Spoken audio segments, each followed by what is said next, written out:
Et bonjour et bienvenue à vous dans cette nouvelle vidéo de formation Divi. Donc dans la vidéo précédente, on avait vu justement comment refaire le header avec justement le Divi Builder. Et là, cette fois-ci, justement, on va s'attaquer directement au footer. Donc sans plus attendre, on se retrouve directement au niveau donc, du coup, du back office, Divi, Theme Builder. Voilà. Et donc là où on avait justement créé notre header, tout simplement, ajouter un pied de page, on va créer notre footer. Hop là. Donc sur ça, c'est bon, on a fini de charger. Et donc là, concrètement, ce que je vais faire, je vais partir vraiment sur un pied de page complètement classique. Comment dire? Ce que je vais faire, c'est en gros 3 colonnes avec une centrale un petit peu plus large dans laquelle je vais mettre en fait mon logo, je vais mettre un tout petit texte à propos. Sur la gauche, je vais y mettre... qu'est-ce que je vais y mettre? Je vais y mettre les horaires. Et tout à droite, je vais y mettre des liens utiles. Et justement, je vais vous expliquer les différentes façons de mettre justement ces liens utiles. Voilà. Donc pour commencer, du coup, je me rends au niveau de ma ligne. Alors là, pour le coup, je vais avoir le choix justement entre ces deux différentes sections. Bon, je vais choisir celle-là au niveau de la largeur. Alors avant d'aller plus loin, je vais passer directement le fond en noir. Ok. Donc du coup ici, texte, ce que je veux, donc je vais le mettre en H3 techniquement. Donc ici je vais mettre retrouvez-nous. Tac, style, on va se le mettre plutôt en blanc. Hop là, ça je vais le remettre sur le côté. Facile. Ok, donc forcément, ça c'est un truc que je fais à chaque fois. Je vais vous donner le tips. Hop là. Tac. Allez. Voilà. Quand vous êtes au niveau du heading, en fait, donc en fonction de si vous êtes en heading ou si vous êtes en paragraphe, en fait, au niveau du style, ce ne sera pas forcément le même. Si vous faites du paragraphe, ça sera celui-là. Si vous faites du heading, ce sera celui-là. Donc là, en l'occurrence, je sélectionne mon H3 et je vais ici lui dire, hop là, il sera blanc. Je vais le mettre en semi-gras, c'est plutôt pas mal. 22, ça peut le faire. Voilà, après forcément si je veux justement y mettre notre effet, donc là par exemple justement, soit le souligner ou le barrer ou quoi que ce soit, justement, je vais pouvoir, là ce que je vais faire, je vais quand même l'augmenter légèrement, je vais le mettre à 25. Voilà. Donc celui-là je le mets à 25, tac tac tac, est-ce que j'ai autre chose justement qui pourrait m'intéresser? Non. Hop là, je vais, clac, le dupliquer. Ouais, même 2 fois, parce que ici je vais y mettre le logo directement. Hop là. Ici. Image.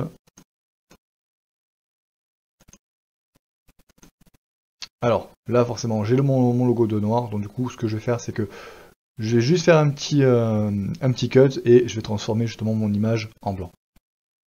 Voilà, donc du coup là maintenant, j'ai mon logo qui est de nouveau donc blanc, qui se voit forcément beaucoup mieux sur un fond noir. Et ce que je vois, c'est que là pour le coup, il est un petit peu grand par rapport à ce que j'aimerais. Donc je vais l'aligner au centre, et au niveau des dimensions, je vais voir pour un 70%, ouais, on peut même diminuer. Ouais. Est-ce qu'un 50%? Non, même un 60%. Hop là. On va faire sur un petit 55%. Donc 55%, on est bon là-dessus. Tac. Alors, ce qui se passe, c'est que là, effectivement, j'ai les textes qui ne sont pas alignés, tout simplement parce que mon image, elle est... Voilà. J'ai de la marge un petit peu naturellement au niveau de cette image-là. Donc, je vais venir directement la modifier. Je recadre. Je vais essayer de me mettre vraiment à ras. Hop là. Voilà. On recadre, on enregistre, mettre à jour.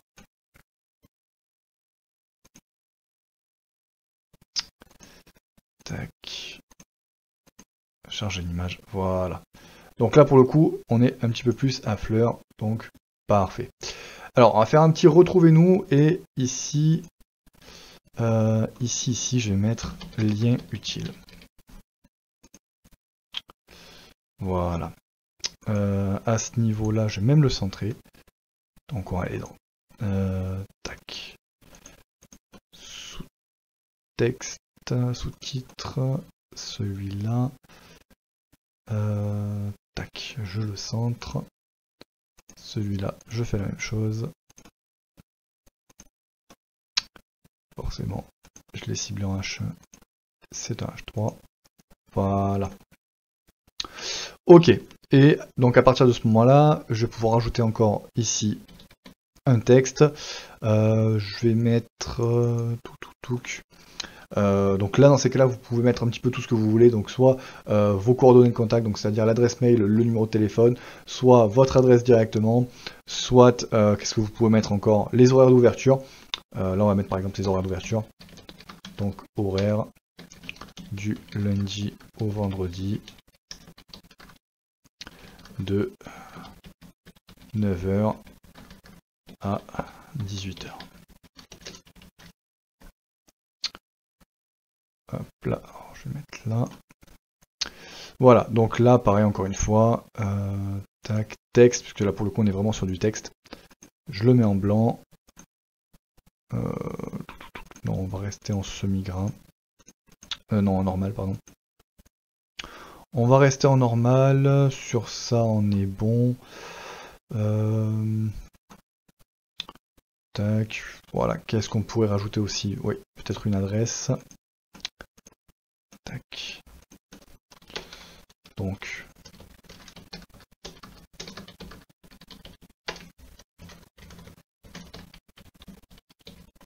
Voilà.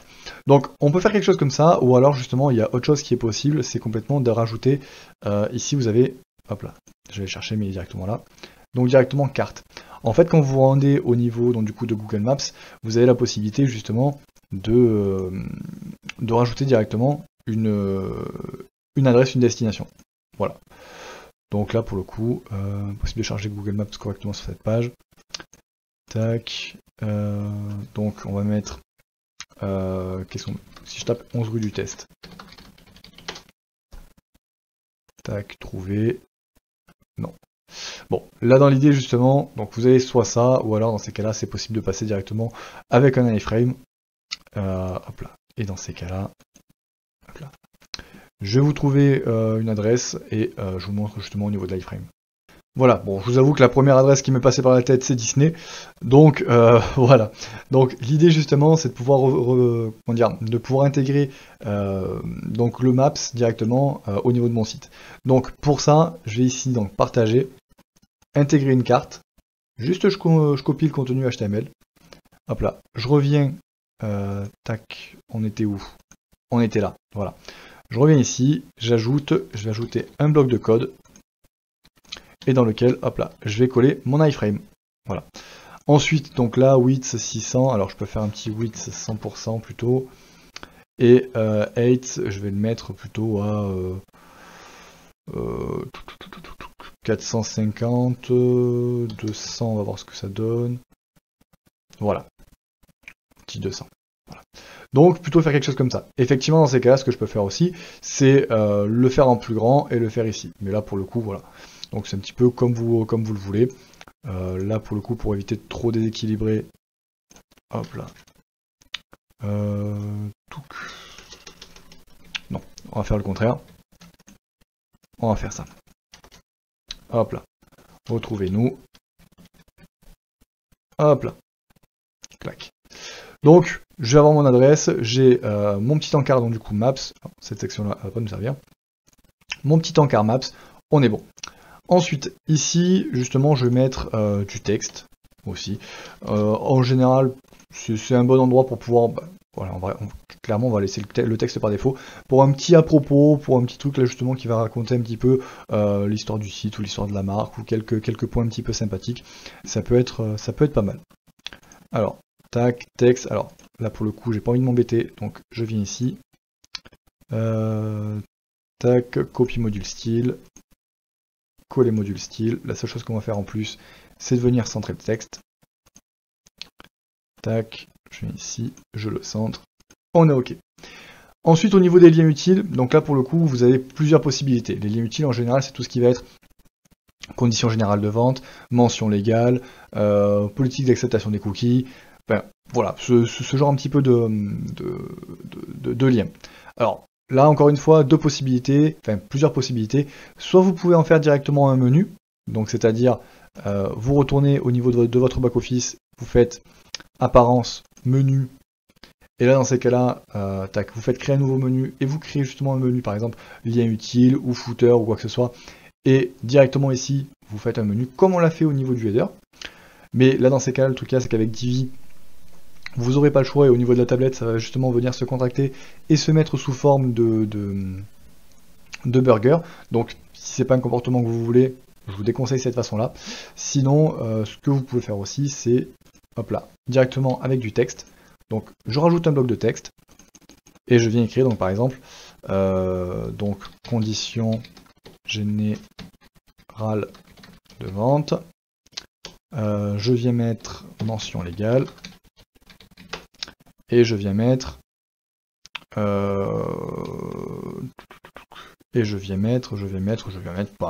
plus, parce que là pour le coup j'ai pas d'autres idées. Ok, donc condition générale de vente. Donc soit je laisse comme ça, soit justement je le mets en petite liste. Enfin, bref, voilà. Ce que je peux faire, je le sélectionne, j'en fais un lien, et là justement je vais pouvoir mettre l'URL que je veux. Voilà. Donc l'URL, là je vais mettre complètement bidon. HTTPS, tac tac. On va mettre google.com. Hop là, et target new Windows. Tac. Et je vais faire exactement la même chose ici. Donc, tac, tac, new Windows. Hop là. Encore une fois, je vous redonne ici l'astuce si justement vous voulez changer les couleurs, parce que là vous voyez qu'encore une fois, mes liens sont passés en bleu tout simplement parce que c'est comme ça que je l'ai configuré dans mon paramétrage général.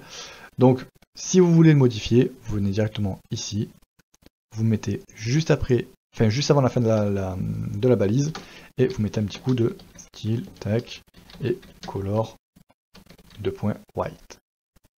Hop là. Je le prends ici, et je le prends ici. Hop là, voilà. Voilà, donc ça c'est une possibilité, sinon justement vous pouvez laisser de la couleur, c'est un petit peu comme vous le souhaitez. Voilà. Qu'est-ce qu'on peut faire sinon? Bah écoutez, là pour le coup, alors c'est vrai que c'est pas forcément des plus harmonieux, on est un petit peu déséquilibré, donc ce qu'on va faire très rapidement, c'est que là le texte, hop là, ça je vais le faire passer là, ça je vais le faire passer là. Ça encore une fois c'est vraiment l'avantage avec le Divi. Tac. Quand on fait une erreur, un petit CTRL Z. Hop là, je vais le faire passer vraiment en dessous de ça. Ok, s'il veut pas, c'est pas très grave, on sort les layers. Voilà. Et là donc du coup ce que je veux c'est que le dernier texte de là, il passe là. Voilà. Donc parfait. Lui dans ces cas là effectivement on va pas le centrer, on va le mettre plutôt sur la gauche comme ça.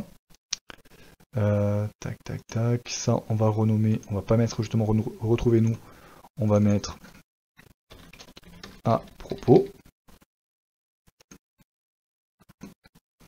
Ça on va le supprimer, hop là, ça on est mieux. Et voilà. Donc là déjà, on est un petit peu plus harmonieux au niveau de la façon de faire. Bon, ce que j'aurais pu faire aussi dans ces cas-là, c'est mettre plus ce titre sur la droite, celui-là sur la gauche, et voir, mais là en tout cas, on est plutôt pas mal. Qu'est-ce que je peux faire aussi? Oui, ce que je vais faire, c'est je vais rajouter ici une nouvelle ligne, et je vais mettre justement les copyrights. Donc texte, tac, je vais directement le centrer. Voilà. Et je vais mettre donc du coup petit copyright. Hop là. On va mettre Divi formation. Tout droit réservé. Tac. On va le mettre en blanc. Voilà. Voilà. Donc là pour le coup, on a un petit footer qui est plutôt pas mal, qui est déjà, on va dire, un petit peu plus, comment dire, un petit peu plus sympathique que là le footer qu'on avait actuellement. Donc voilà, encore une fois, si je veux pouvoir ajouter des réseaux sociaux, si je veux ajouter quoi que ce soit, là pour le coup vous avez bien vu que on le règle vraiment comme on veut. Donc quand c'est bon, j'enregistre, je quitte mon interface, je sauvegarde les changements, je reviens au niveau donc, du coup de mon front office, j'actualise, et là, hop là, c'est bon, je vois que ça a bien changé. Donc ça c'est plutôt pas mal, je suis plutôt content. Donc j'ai mon header, j'ai mon footer, donc voilà. Ce qu'on va voir là justement maintenant, c'est d'un point de vue responsive. Hop là, je me remets dessus. Voilà. Donc là, on voit justement la version bureau, donc la version desktop, la version ordinateur. Mais qu'est-ce qu'il en est au niveau de la version mobile? Franchement, on est pas mal. On est plutôt pas mal. On est plutôt pas mal. Alors, si ce n'est que dans ces cas-là, ce que je vais faire, c'est que celui-là... alors, je vais vous montrer justement une petite méthode de switch qui est plutôt pas mal. Vous venez ici, vous allez dans Avancé, donc Visibilité. Je me dis qu'à partir, donc tablette et téléphone, je ne veux pas que celui-là il s'affiche. Je reviens en desktop. Je prends, hop là, je duplique celui-là. Je vais venir me mettre juste là. Hop là. Et lui, je vais faire le contraire en fait. C'est-à-dire que quand je vais regarder au niveau de visibilité, hop là, juste je vais désactiver pour bureau. Hop là. Donc là, visuellement parlant, au niveau du Visual Builder, on voit que c'est décalé. En réalité, ça ne le sera absolument pas. Hop là. Et donc du coup, il va venir s'afficher ici. Donc je vais avoir mon logo, qui est très bien comme ça. Mon petit à propos. Alors d'ailleurs, on va le centrer. Tac, texte. Texte ici. À partir du moment où c'est en tablette. Ok. Ça, on est bon. Ça, on est bon aussi. Mon texte, je vais faire exactement la même chose. Donc ici. Je le centre à partir du moment où il est sur tablette. Et là, on est plutôt pas mal. Je sauvegarde. Hop là. Je retourne directement au niveau de mon front office. Voilà. Et je vois que là, pour le coup, en fait, ici, justement, j'ai une image, mais qui n'est complètement pas affichée. Et celle-là, donc, je vais inspecter. Hop là. Je réduis, je réduis, je réduis, je réduis. À partir du moment où, boum, ça détecte la taille, le format tablette. Donc, ça change. J'ai bel et bien donc l'image qu'on a cachée qui est maintenant révélée et l'autre justement qui s'est cachée. Voilà. Donc on arrive plutôt sur un footer qui est plutôt sympathique. Voilà. Je vérifie là comme ça rapidement. De toute façon au niveau du mode téléphone ça ne changera pas beaucoup plus. Voilà. En mode téléphone on est bon. On peut le vérifier ici. Voilà. Est-ce que ça au niveau de la taille, dimensionnement, on va se mettre à 90%. Hop là. On va se mettre à 90%. On vérifie ici, parce que là, pour le coup, c'est vrai qu'il est un petit peu trop serré. Voilà. Là, pour le coup, il est beaucoup mieux. Hop là. Je ferme ça. Voilà. Et bien, écoutez, là, maintenant, justement, on a un header qui est très bien. On a un footer qui fait l'affaire aussi. Donc, voilà, encore une fois, là, vous avez toujours les liens cliquables. Si je clique dessus directement, oui, bon, forcément, là, il me le recherche directement dans My Dev Zone. Donc c'est normal. Voilà. Donc concrètement, on a quelque chose de plutôt pas mal. Si vous voulez rajouter d'autres liens, vous rajoutez d'autres liens. Et voilà. On se retrouve directement dans la prochaine vidéo. Et en fait, on va rester justement sur la partie header et footer. Je vais vous montrer justement une troisième façon de faire. Donc on a vu justement la première façon de faire, c'était au travers du paramétrage du thème. Donc vraiment juste à cocher et à choisir entre les différentes propositions qu'on a. La deuxième façon, donc du coup, qu'on vient de voir ici, c'était au niveau donc du coup du template et de vraiment faire soi-même de A à Z notre nouveau template. Et je vais vous montrer une troisième option où justement on va venir extraire et télécharger justement un template, enfin un header et un footer déjà tout fait directement depuis le site de Divi. Voilà. Donc il y en a qui sont gratuits, il y en a qui sont payants. Je vais vous montrer justement déjà les premiers formats en gratuit. Sur ça, je vous montre directement dans la prochaine vidéo. Donc du coup, je vous dis à de suite.